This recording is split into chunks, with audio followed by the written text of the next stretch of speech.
Rohingya का मुद्दा जो है वो एक बार फिर जो है वो उठ चुका है और वही अभी बातचीत करने के लिए सर शर्मा जी हमारे साथ है। सर शर्मा जी, सबसे पहले आपका बहुत बहुत स्वागत है। जी, धन्यवाद। सर शर्मा जी, अगर हम बात करें तो आप जानते हैं कि जो नई सरकार बनी है उनका ये कहना है कि रोहिंग्या का पानी और जो बिजली का जो मुद्दा आया था उसे नहीं करना चाहिए, उन्हें जो है वो रखना चाहिए। तो इस पर आप क्या कुछ कहेंगे?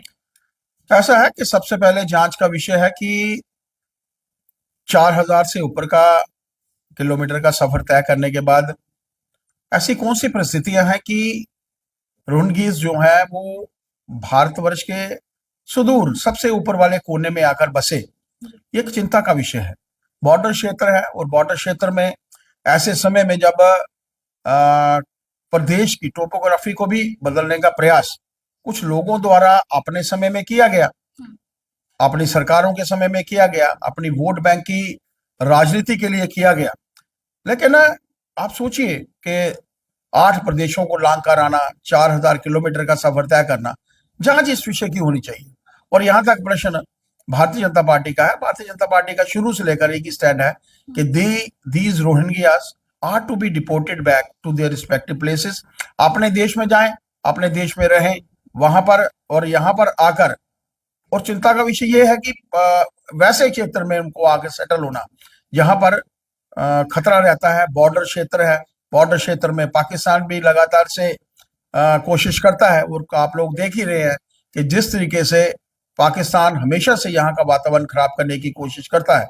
ऐसे समय में इन लोगों का भी यहाँ पर सेटल होना जो है वो ठीक नहीं। सर, जिस तरह से अगर कुछ नेता है जो कहते हैं कि भाजपा जो है वो धर्म को इधर उधर करती है, यानी धर्मों का जो है वो करती है, पर कहीं ना कहीं आपको लग रहा है कि ये नेता रोहिंग्या के लिए कह रहे हैं पर बांग्लादेश में जो हिंदू है उनके लिए क्यों नहीं कह रहे हैं? यानी धर्म का जो है वो अलग अलग समान तो ये लोग कर रहे हैं। बिल्कुल ठीक कहा। जिस तरीके की त्रासदी आप लोगों ने बांग्लादेश में देखी, हिंदुओं के ऊपर अत्याचार, और अगर आप लोगों को ध्यान में हो कि हिंदुओं की परसेंटेज जब बांग्लादेश आजाद हुआ था 1971 में, उस समय अगर आप लोग वहां हिंदुओं की परसेंटेज देखेंगे और आज परसेंटेज देखेंगे तो आपके ध्यान में आएगा कि कितना फर्क है।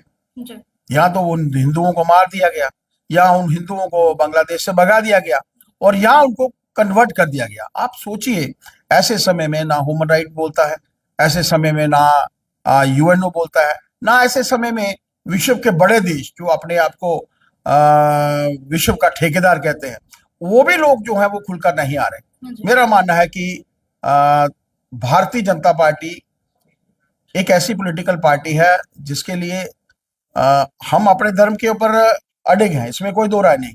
लेकिन पार्टी में हमारे हर धर्म के कार्यकर्ता हैं, वो अपने अपने धर्म को मानते हैं। हमारे लिए देश का हित सबसे पहले है, उसके बाद मेरी पार्टी, और उसके बाद मैं स्वयं। मैं जिस भी जाति का हूं, जिस धर्म का हूं, मेरा हित सबसे बाद में है। जब हम लोग देश की बात सोचते हैं तो देश में सभी धर्म आ जाते हैं, और सभी धर्मों का सम्मान भारतीय जनता पार्टी करती है। और भारत सरकार भी लगातार से, देश के प्रधानमंत्री जी ने खरबों रुपयों की स्कीमें दी हैं, शायद खरबों से भी ज्यादा होंगी। अगर हम लोग ये पिछले 11 वर्ष में अंतराल में देखें, क्या किसी स्कीम में लिखा है this is applicable to Hindus? No, it is not being mention. सबका साथ, सबका विकास, सबका विश्वास और सबका प्रयास, ये 4 मूल मंत्रों के ऊपर सरकार भी चल रही है और भारतीय जनता पार्टी भी चल रही है। कारण ये है कि हम लोग चाहते हैं कि सबका साथ मिले, सबका विकास हो, सबको विश्वास में लेकर, और सबके प्रयासों से ही भारत जो है वो आगे बढ़ सकता है और वो आगे बढ़ेगा। एक आखिरी सवाल मेरा आपसे रहेगा। कुछ नेताओं का ये कहना है कि अगर रोहिंग्या के बारे में कहा जा रहा है तो कहीं ना कहीं जो रेफ्यूजीज आए हैं उनका भी पानी और बिजली जो है वो काट देनी चाहिए, तो उन्हें क्या कहेंगे आप? ऐसा है कि इन लोगों ने, वो लोग, कभी आप लोगों के ध्यान में हो कि 370 जब यहाँ पर लगाया गया था, एक नासूर हमारे ऊपर थोपा गया था। आज तो देश के प्रधानमंत्री जी ने भी कहा कि वो उसको गाड़ दिया गया है। वेस्टर्न पाकिस्तान रिफ्यूजियों को वोट डालने का हक नहीं था। वाल्मीकि समाज की बच्चियों को स्कूलों में जाने का हक नहीं था।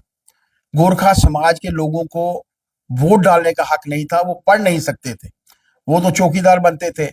वाल्मीकि समाज के बच्चे जो थे वो सफाई कर्मचारी बनते थे। वेस्टर्न पाकिस्तानी रिफ्यूजी नौकरी नहीं कर सकते थे। इन लोगों ने हमेशा से यही किया।